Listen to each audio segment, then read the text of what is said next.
อ๋อมีแม่ใหญ่ใจดีเพิ่นเลี้ยงมื้อนี้เย้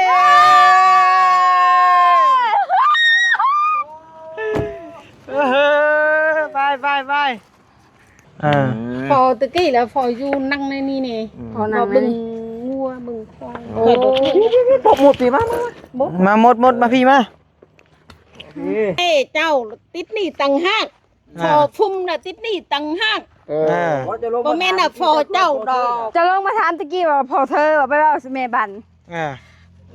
ข่อยบ่ฮู้เฮือนแม่บ้านแม่ยังแม่เจ้าอยู่บ้านไก่เฮือนอีไก่เฮือนอียังก็อียังดินเฮือนดินก่อข่อยลืมอ่ะแม่อียังดินก่อทางนี้เฮือนแม่เจ้าทางนี้เนี่ยบ่มีนะคือเด้อคือความหมายแล้วนี่พอคุ้มนี่กระติดนี่แล้วตั้งฮักนี่พอคุ้มพอพุ่มพอพุ่มนี่น่ะพอคุ้มพอคุ้มเอาชามอัน10ก็ได้ป้าในได้เรื่องคนเป็นหนี้นี่แม่นบ่แม่บ้านนี่เพิ่นบ่ฮู้เพิ่นบ่จ่ายก็ย่าบ่เป็นหยังแม่บ้านเท่าไหร่นี่จักพันแม่บ้านบ่แม่บ้านเท่าไหร่เบิ่งมาได้บ่ได้เดี๋ยวค่อยเบิ่งโอ้ข่อยใจยังข่อยบ่ได้ใช้นำมาจากคู่แล้วสิบอกเพิ่นสิบอกเจ้าของเพิ่นโอ้เจ้าบ่จ่ายเจ้าถามบอกข่อยเบิ่งท่านได้อยู่เนาะว่าเป็นแท้เนาะแม่เจ้าข่อยบ่ตัวดอกแม่ใจล่ะไก่เฮือนอีพวงกระเฮือนเพืองอีพวงแม่พวงบ่แม่พวงเฮือนดินก่อไดบ่เฮือนหญ้าเฮือนแม่บ้านน่ะเฮือนน้อยๆเข้าใจแล้วบ่เฮือนอีพวงแม่พวงเฮือนดินก่อเพิ่นอีเพืองพี่ได้เฮือนแม่เพืองอยู่นอกพี่ได้แม่พวงบ่มีนะแม่พวงเฮือนอีพวงไงแม่ยังก็เฮือนแม่ต่อยทางฟูนได้เฮือนได้ช่องนั่งไงเฮือนจ่าเฮือนแม่บ้านน่ะน้อยๆข่อยบ่ตัวดอกในเจ้าเอาแล้วตับเนี่ยเอาได้ไปชิงบ่เฮาแนมในหนึ่งเฮาก็อีต้นนะแนมอีกอย่างหนึ่งก็จักไผเป็นหนี้ไผเฮาก็บ่ฮู้ตัวนี้นะแต่ว่าเพิ่นเว้าคือแม่นอยู่ได้เนาะเฮาก็บ่ต้นแหละหมู่เว้าเช้านี่กับหมู่เว้าเช้ากันบ่เราเว้าบ่อยู่จุดเก่าก็ข่อยต้นน่ะมื้อนั้นแม่เจ้าเป็นบ่พ่อเจ้านี่แถมข่อยนี่เป็นลูกชายกันว่าอันอ้ายนี่ค่ะเป็นลูกชายเราลงมาจากเซโนผู้เจ้าเอาเบอร์ให้ข่อยปาวต้านี่เอาเบอร์ให้เราถ้าเราบ่อยากซื้อเจ้าเด้ใช่บัดนี้ฮะเป็นลูกแล้วอีกบัดนี้เป็นลูกเป็น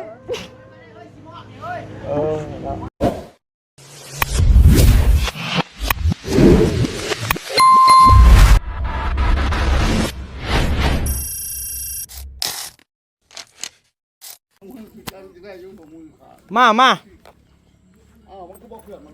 เอาเครื่องมาพี่น้ำสิชื่อนี่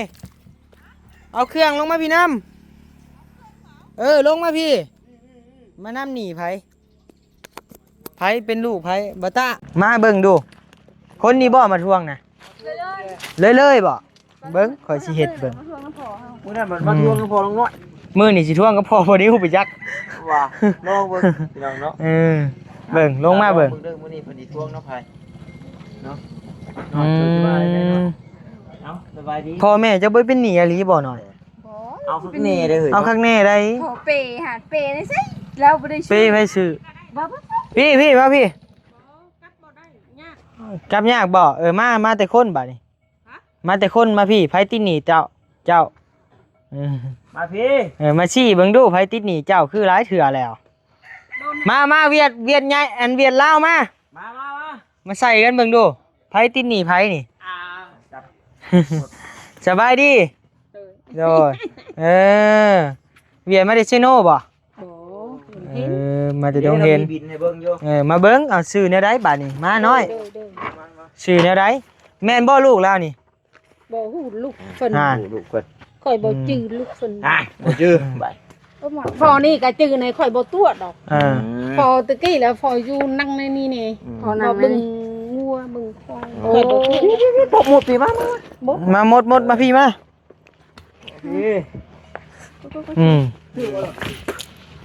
50 ปันนี่นะมาพี่แม่มาพี่ยันพ่อน้องน้อยอยู่ข่อยเบิ่งนี่แบบอย่าลืมนะแล้วสิเอาไปซังยันวะแล้วจะไม่มีได้เอาชื่อแนวใดแหละมาเบิ่งถามชื่อเบิ่ง แต่ก่อนแบบว่าพอเดี๋ยวพอเชื่อพอพุ่มพอทุ่มพอ พุ่ม พอฟุ้ม น้อยชื่อพ่อตัวชื่อทุ่มบ่ สิพร พอพุ่ม ฟุ้ม ถามพอนี่ข่อยบ่ตัวจักเทื่อดอก พอนั่งในเท่าบ่ เท่าบ่ ยากระเจ้ามา แม่นบ่เท่านี้แม่นบ่เท่านี้ บ่ บ่แม่นบ่ คน เวียนลงมาดูฮัน ช่างเวียดลงมาเบิ่งดู คนเท่าแล้วนั่งนี่ล่ะนั่งเลยมือได้มานั่งเลย มันฟาดรวมเมียข่อย ย่อมมือดิยังบ่เท่าได้ข่อยรถนุ่มเลย ข่อยบ่ตัวโดนเล่ น้อยพ่อจะชื่อหยัง สิพร ชื่อพรแม่โต สิบัน วันบ่มีคนชื่อทุ่มซ้ำบัด แม่บันดำหน้า แม่บันติดนี่ข่อยตึกโดนเดือนหน้าก็เด้อเดือนหน้า นี่ยังละบัน เพิ่นเอาหยัง แม่เจ้าละติดนี่ตัง5ก่อนฟอฟุ้มมาตัง5 เพิ่นติดนี่หยัง แม่คนนี้ละเอาชุดข่อย อ้าว ชม น้อย เสื้อ มาพี่อย่าพึ่ง มายืนน้ำเพิ่นพี่มา ข่อยบ่ตัวมุด หมดไลฟ์นี่ตีนน่ะ หมดหลายอยู่ลาวแหละอยู่แบกแล้วบ่มีเลย นี่จะพูดนั่นแล้วจะเอาเครื่องเจ้าพูด พ่นลักแล้วหาลักแล้ว ข่อยบ่ย่านนี่มุดนะ ย่านหมดแต่นั่นแหละบ่ย่าน ให้ทงมือก็บ่มีบ่ นี่ ไปจะไปเบิ่งดูหน่อย ไปเบิ่งรถแล้วเบิ่ง ถามแล้วก่อนแม่ว่า ไปถามอยู่ภูมิไปถามอยู่ วันนั้นอยากให้สร้างเวียดนะลงมาจังบอกกัน ยัง ก่อน ก็พอใบชัยอ่ะบ่เห็นดอก บ่เฮาบ่จักจุมเฮาหางมานี่แต่ก่อนแต่เจ้าเว้าตะกี้นะบ่จัก แต่กาว่าพอเธอ ผู้ชายค ติ น ดนี่เอาเป็ดสิบ3เสื้อแล้ว พอเธอสิ เบ็ดสิพันแม่คนนี้แม่บันก็ติดนี่ข่อย แม่บ้านก็ติดนี่ บ่ เอ้า มีตือบ้านนาแพกมีตือแม่บันกับขอบปุ่ม มีบ้าน ก็พอคง แม่บ้านก็พอคุ้ม คือแม่ว่าเหมือนบ่ได้ติดนี่ยังนะ ลืมมาจักแม่ตัวกะ ว่าโด แต่ว่าเลือกแล้วเว้าแล้วก็เราบ่ได้เป็นนี่แล้วครับ ถามเลยได้ บ่แต่ก่อนแล้วว่าพอเธอไปว่าสิแม่เฮา ข่อยบอกแน่แม่เจ้าติดนี่ตังหักพอพุ่มน่ะติดนี่ตังหัก บ่แม่นน่ะพอเจ้าดอก จะลงมาถามตะกี้ว่าพอเธอไปว่าสิแม่บัน ข่อยบ่ฮู้เฮือนแม่บ้านแม่ยังแม่เจ้าอ่ะอยู่บ้านไก่เฮือนอีไก่เฮือนอีหยังก็อีหยังดินเฮือนดินก่อข่อยลืมอ่ะแม่อี จับ หยังดินก่อทางนี้เฮือนแม่เจ้าทางนี้เนี่ย บ่มีนะ คือเด้อคือความหมายแล้วนี่พอคุ้มนี่ก็ติดนี่แล้วตั้งฮักนี่ พอคุ้มพอพุ่ม พอพุ่มพอพุ่ม นี่น่ะพอคุ้ม พอคุ้ม เอาชามอันชิดก็ได้บ่แม่นน่ะพอคุ้มพอพุ่ม พอ พุ่มพอพุ่ม บ่แม่นน่ะจักหน่อยเจ้าเว้าเลยกี่นี้เจ้าเว้าพอคุ้ม บ่แต่เจ้าเคยลงมาถามก่อนเทื่อนึงอยู่ก่อนที่คลิปอยู่เขาเลย แล้วก็เทื่อท้องก็ถามพอเฮาบัด เว้าละฝากเงินนำพอนี่ก็ได้ บ่ขอนเงินบัดนี้ไปโลดบ่เอาเงินแล้ว บอกกับฝากนำพอนี่ก็ได้มาบ่ฝากจักเทื่อได้ เพิ่นเอายังก่อนตอนนั้นเพิ่นเอายัง เอาเครื่องคอยบ่เอาอู่ก่อนแม่ปันน่ะเอาชุด อ๋อบัดผู้นึงเอาอู้ผู้นึงเอาชุด ใช้ทงมือ ให้เคลียร์ถุงมือก่อน ที่นี่ใช้ทงมือ ติดหนีเลยฮะบ่เห็นเลยอันนี้ ถามแล้วรู้แล้วเท่าไหร่น่ะ อู้เท่าไหร่เพิ่นว่า แบต3รุดแบตคิดก่อน 8 3 8 เว้าละใจสด อ๋อบ่ชนแหละทำนี่ อู้ครับก็ได้ เอาแม่ ญาติจะนอนหลายเทื่อแล้ว จะนอนน่าเชื่อชื่อแม่ชื่อแม่ มีรถน้อย เอาแม่ลดหน่อย โอ้มี เฮ้ยนะ 15บ่ได้บ่ เอาชำนั้นบ่ ฮะ 15ได้บ่นี่15ได้บ่ บอกบ่ได้เด้บ่ได้ คนนี้ นึกของเราเลยดิ คนดีรักชำนั้นเนาะรักคนใดก็เห็น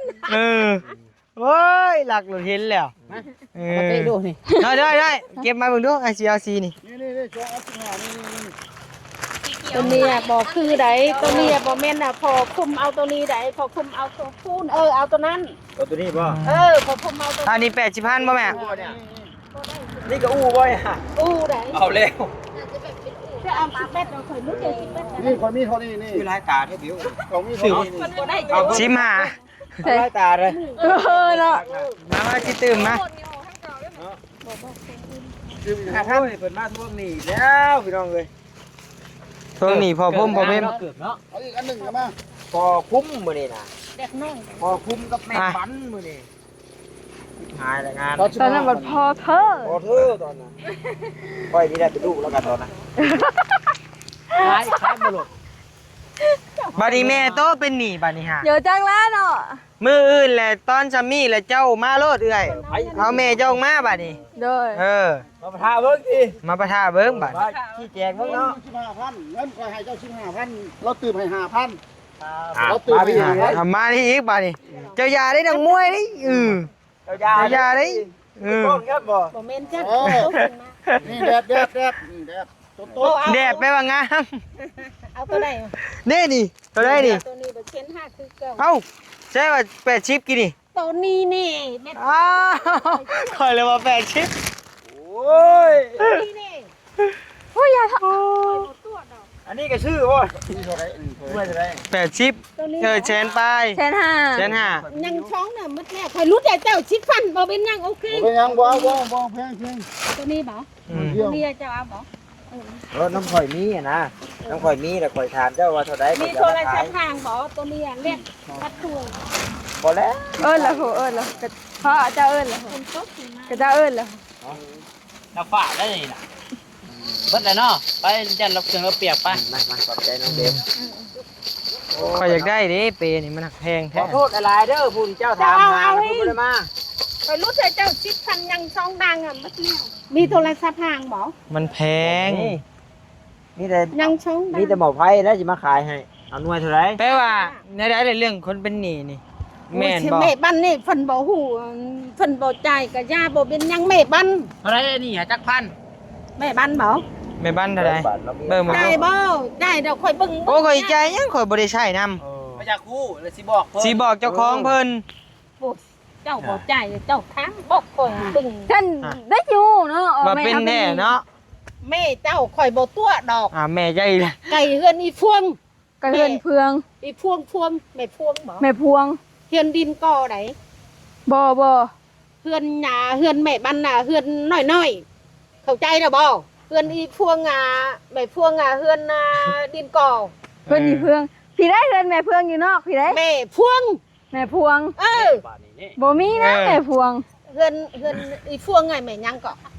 เฮือนแม่ต่อยทางฟูนได้เฮือนได้ช่องนั่งไงเฮือน กันเลยกันเลย เฮือนจ่าเฮือนแม่บ้านน่ะน้อยๆค่อยบ่ตัวดอกในเจ้าเอา โอเค เจ้าเอา โอเค เฮ้ยบ่เอาเงินบ่พอ พิษไก่กันเนาะผู้เช้านั่นก็ได้ล้มกันบ่ได้เรื่องเลยกัน โอเคป้าเยี่ยมคนโต๊ะ ข่อยว่าเราบ่เก่งปานใด ขอเว้าลาวบ่เก่งปานใด แน่นิว มากันต้อยมันใส่กัน ไปเอาแม่เราตำเนี่ย ออกได้ไปชิงบ่เฮาแนมในหนึ่งเฮาก็อีต้นนะแนมอีกอย่างหนึ่งก็จักไผเป็นหนี้ไผเฮาก็บ่ฮู้ตัวนี้นะ แต่ว่าคุณเว้า คือแม่นอยู่ได้เนาะ เอากับปุ๋ยต้นแหละหมู่เว้าเช้านี่ กับหมู่ว่าเนาะกัน บ่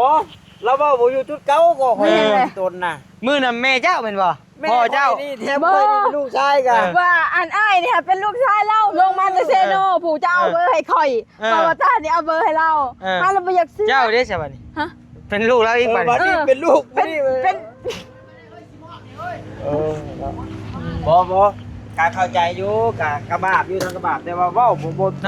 เข้าตลอดครับบ่ได้เลยเนาะ บัดเฮือนแม่พวงเฮือนแม่พวงมาอยู่ทางคุมวัด จะย่าดอกมาจับ อ๋อ อ่ะจับ อ๋อ มีแม่ใหญ่ใจดีเพิ่นเลี้ยงมื้อนี้เย้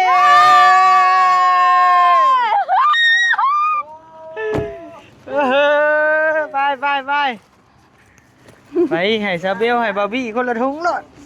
อืม แม่ก็สั่งเป็นอยู่ให้เราติดใจเลยกับบ่ไปเล่าเลย เอาเนี่ยจะไปสั่งอีกเนาะ ขอเอาไปแล้ว บ่เฮ้ยก่อนบ่ทันลี เฮ้ยมายาจริงๆบ่ เออ เฮ้ยไม่ได้นะ อุ้มได้10,000กีบทงบางใหญ่ไปกันทาง เฮ้ย เย้ เอาไปให้ช่างน้ำนี่เด็ดเอาบ่ตาเด็ดเอา เอาเสียมือให้แม่เขาขายเลย เอาเฮ้ย เอาแม่ ลูกเฮากับท่านกินเมียเฮากับท่านกิน บ่เลยเฮ้ยไป เอา เล่น สิมือให้แม่เฮา ไปให้ช่างกินน้ำนี่นี่แม่ใหญ่ใจดีเพิ่นเลี้ยงแม่ใหญ่ใจดีเพิ่นเลี้ยงเอาคนละถุงเอา ให้คล้องๆมาส่ง คนละคนละถุง ไปหน่อย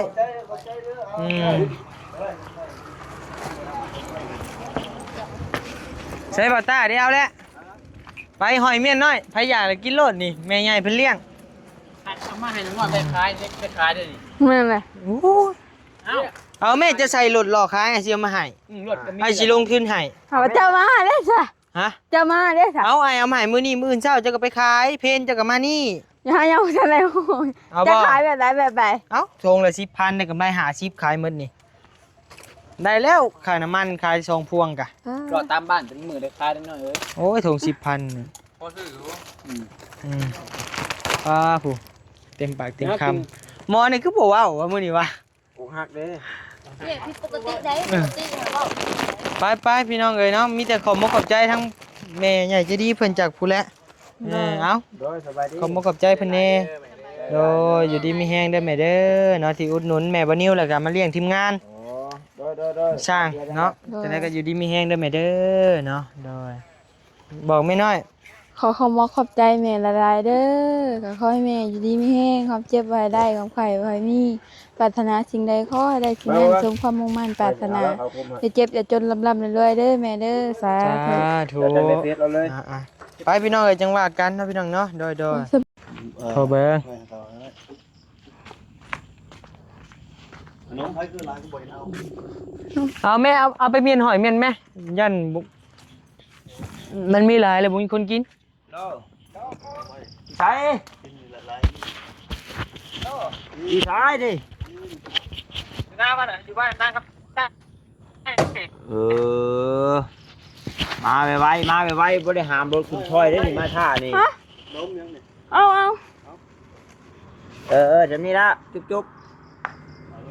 หามไตแล้ว ออกมาเลยบ่ นี่ไก่หามไตไก่ไปไหนดอก เบ้าเรื่องในพานชาวบ้านมื้อได้สิไปเฮาเพราะว่าวันเสาร์ก็พุธประมาณนี้เราเสร็จบอกเสร็จถามแล้วไหม ไปเก็บให้เขาซื่อๆได้บัดนี้บ่มีหยังเด้อพี่น้องไปหาแบบส่วนแบ่งเด้ เพราะว่าย่ามนี่นั่นบอลแถวจุ่มเข้าไปนะมันค่อนข้างจะเป็นตมแล้วบ้านต้องถือเกือบ บูทติ เกือบบูทกันตมแล้วยางสบายมันต้องเป็นจมเนี่ย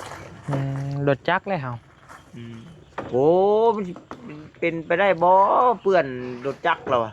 ฮะ เหนียว บ่ โอ้น้ำใส่ห้องใส่แห้งแล้วมันอะ ไปบ่ได้บ่ โอ้มันโหดมันบ่คือตอนแห้งได้ไงวะ มันก็สิชุ่มๆเด้แม่ติ โอ้ยันวะยันเป็นเลือดงาน ยังน้อยตัวนี้ไปใช้เดี๋ยวนี้เหรอ เวรถนะเวรถบ่ได้ เอาเว้เบิ่งสินั่งเบิ่งเอา อันนี้ได้เป็นรักเมื่อไรคือ รายเฮ็ดเงียบๆเพิ่นไปเฮ็ดสิช้างว่ะ มาเวเฮานี่แม่ อะไรก็ยังเบยมา เวไว้ เอาเว้เบิ่งเอาเอาเว้เบิ่งเอาสินั่งเบิ่งเอาเว้เบิ่งเอา มาเว ตัวอยากเมื่อตัวก็เว้มันได้เอา มันนะ เอาเว้เบิ่ง มันเบิดบ่ขึ้น เดี๋ยวลงยังตุ่มน่ะ เอามาลงเองมามันไปไหน เอาขอร้องติอยากให้ช่วยกะ สานี่วันนี้คนรอ บ่ คือเหรอ ขอร้องอีก ชิมาหรือเปล่ามาตีได้ แฮงบ่ไป ย่าฮักกะเนาะมา ฮึบ โอ้ตาลูกวันนี้ อย่ามาแตะน็อตตั้งตัวฉันเธอมีแฟนแล้วฉันขยะแขยงอย่า ลูก มันจับนมเนาะ ซอยนะ บ่นะ มาถ้าชิมือป้าจะได้ เมื่อแล้ว เดี๋ยวเรามาเลยได้ไป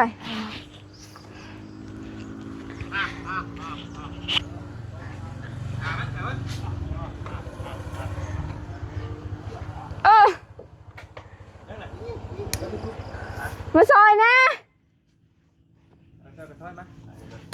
บ่ซอยนะ ซอย นั่งเฉยนะ รถคาสำนักไผ่ช่อย มาใช่มาขึ้นมาได้ ขึ้นบ่ได้สำนักนอนอยู่นี่แล้วเนาะ ห่านเห็นบ่ บ้านยางทางหุก ไปได้เฉย ทางเข้าบ้านดงยางจมเพียงหัวเข้าเนี่ย น่านมันนอนมายาวไอ้ ขอห้องแม่ไผสิซอยตัว แสนนึงไป ใช่หรอกแค่ขนาดเศษ ให้เขาหาแชนมาซอยรถได้ เอามาก่อนน่ะ มันไม่มี แน่ เงินมีช่วง มา เจ้าเนี่ยมึงน่าจะคนมีแต่คนห่อนเงินหน่อยๆเดี๋ยวนี้ เพิ่งนี่เลยเขาเลย มาผมก็บอกเห็นใจเขาใช่บ่ เห็นใจยังไงน่ะบ่มาจะสิซอยอีตัวนี้ฮะตบก้นอีก สอด อย่ามาช่อนะคนมีแฟนน่ะ ไปเว้ นี่ ไปถ่ายคลิปบันไหนดิ เว้ก่อนจังเว้อ้าวโทรศัพท์ไปละ เอาไปแล้วเปล่ายันคนมาปะ เขาเว้โหลดเด้ เปิดรถแล้วเปิดรถเป็นคนผ้าแดงบ่มีมนต์แก้มไปอ้อนไปเว้า โอ้ยจี้อะไรก็เห็น ค บัด เผา จุ่มชิวเอากล้าที่นิ้วโกกนิ้วกลาง เฮ็ดหยังกี่นี่ นี่เพิ่นว่าใจบ่ดี อ๋อสร้างเฮ็ดใช้อ้ายแท้นะ นี่แบบนี้ บ่ทุก เขาบ่ใส่ให้ตัวดอกน้อยเอ้ยเขาถือทำหมดนี่ ก็เอ็ดแบบนี้ เขาใส่ให้คนบ่เป็นดอกมื้อนี้นะ บ่นี่เนาะสักกว่า เริ่มเป็นไปแล้วบัดนี้ นักแหละ ไปใช้ไม้บัดนี้ มาแต่หาน้องฟ้า อยู่บ่ โอ้ของคนขี่กระลุกหลอบเลย ฮะกองเฮ็ดหยังอ่ะ นอน จะว่าย่ามหน้ายังยามนะ ดำหน้ากองก้นนี่ว่า เอ้าเขาก้อนลำนะ แม่นเลย เอาเฮ็ดมาทั้งกองกด เออ เอาเฮ็ดมาทั้งกองกด เก็บเห็ดกับบ่ยาวในทางมาฮะ ใช้เด้ป่ะตา มาตื่น ไปพี่น้องเลย เจ้าได้เอามาตื่ม เด้อพี่น้องเด้อกลับป้ากันเด้อบัดนี้เด้ออยู่ดีมีแฮงเด้อพี่น้องเด้อสบายดีสบายดี กี่ตัว สบายดี ไปดีนี่เฮ็ดปวกนี่ ตัวจังไหน เฮ็ดปวกนี่ก็เจ้าแกเฮ็ดมานี่ เอ้า นี่เฮ็ดปวกก็เฮ็ดดิน เอาฉีกถุงแล้วยังน่ะ